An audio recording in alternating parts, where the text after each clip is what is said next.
Good morning. Magandang umaga. Assalamualaikum. Ito ang lola niyo nagpapaano sa inyo ng umaga, nagpapaligaya, nagpapasaya. Tulad ni Sunshine. Nandiyan na si Sunshine. Lumabas na po. Ito guys. Gigisa tayo sibuyas. Ang sibuyas natin ay maliit ang hiwa. Ayan siya guys. Manood kayo.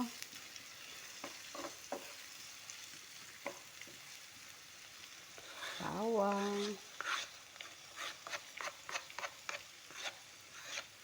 Lilit ang hiwa niyan guys. Kasi yung iluluto natin ay beans na dinurog-durog. Lagyan natin ng kamatis. Pag sinasamayan natin, pare-parehas lang naman yung kahit pag naluto. Guys. Habang ano natin siya, halo-halo, paunti-unti natin lalagyan ng mga spicy. Lagyan natin ng turmeric, lagyan natin ng paminta, tapos yung kusbara, kinjay yung kusbara na yan. Tapos ito yung kumin na nila dito ay samut. At ito yung curry powder. Ayan, lagyan natin yung siya ganyan.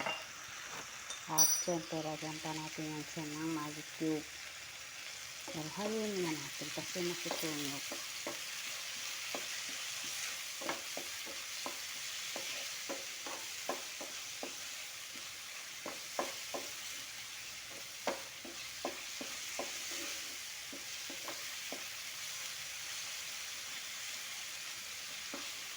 Masarap. Lagyan natin ito. Una kalahati kasi hindi natin alam kung maalat pa o hindi.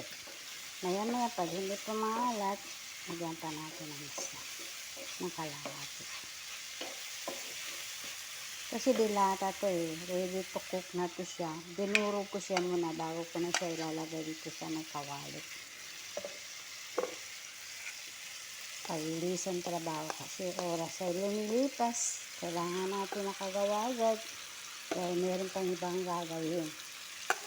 Ang lola kasi all around yan. Walang kasama gumagawa ng mga trabaho dito sa loob ng bahay. Ayan. Halo natin yan hanggang sa yan ay magkahalo-halo na maligit. So, ganda-ganda no. Ganda ng kulay. Masarap yan. Alam nyo ano ng pagkain na to? Uulamin nila yan sa pagkain na kubos. At siyempre, yun ako itong ginawa. Pagkatapos nito, gagawa pa ako ng kubos. Kaya guys, ang lola ay masyadong busy. At yun yung tsakara ko. Yan. Araw at gabi, yan ang pagkain dito.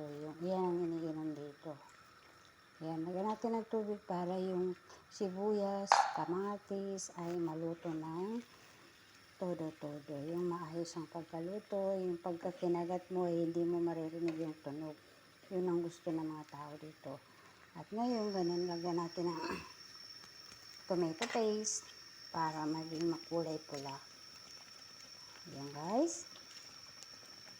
Tapos, idurog-durugin pa natin kasi yung gusto nila yung hindi nakikita yung sibuyas sa bawang. Ganyan natin siya. Halo-halo. Para siyang dudol. Alam mo yung dudol? Lutong ano yun. Maganda ng food yun. Yun ang niluluto namin pagka may mga okasyon. Parang mahablang pa.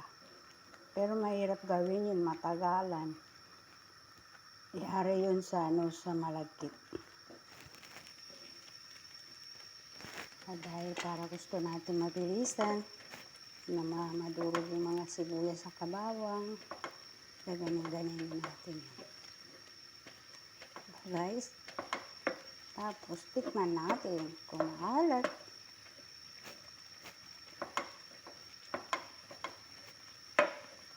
Galawin dito ko guys. Tumutunog yung ng sibuyas kasi malutong. Mahanghang po yan kasi meron akong dinikdik na sili. Yan guys.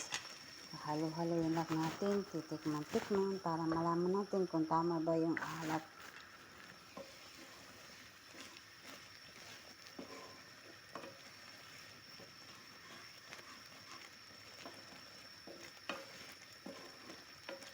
Mga ilang minuto lang naman to guys, maluluto na siya. Tikman ko nga.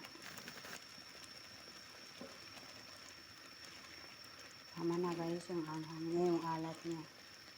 Liitan ko lang siya ng kasi para hindi siya tatalsik-talsik. So, dahil nakita niyo guys, ganyan lang siya iluto. So, babay na muna.